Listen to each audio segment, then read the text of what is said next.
Today, Senator Gary Peters of Michigan announced he's teaming up with a Nevada senator to reintroduce bipartisan legislation that protects victims of domestic violence and their pets. 7 at 4, Shelley Adamczyk sat down with a woman who lived through a violent relationship. She joins us now live from our Vogue Theater studio. Shelley?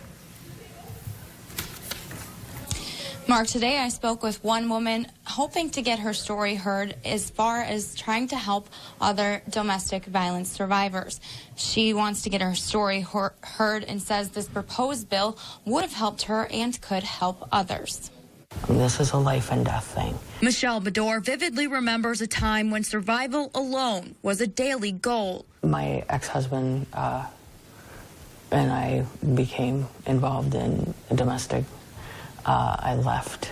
We ended up having a situation where my oldest daughter was sexually assaulted. Bador feared for her own life, the lives of her 3 children, and their pets. They use it as a control tactic.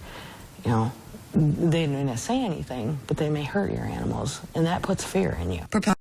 Federal legislation would help survivors of domestic violence protect their pets. This is some stories from individuals in Michigan who were really surprised to find that they weren't able to take a pet to a shelter, and those shelters just weren't equipped for it.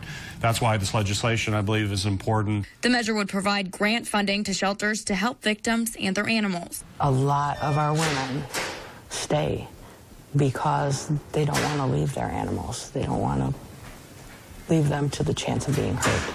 And if we can get them out with their animals, it would make a lot more women leave. According to the American Society for Prevention of Cruelty to Animals, only 3% of domestic violence shelters allow pets. That's why advocates fighting against domestic violence say this is an important proposal. You can't help your animals, you can't help your children if you stay. I mean, because one of you or all of you could end up dead.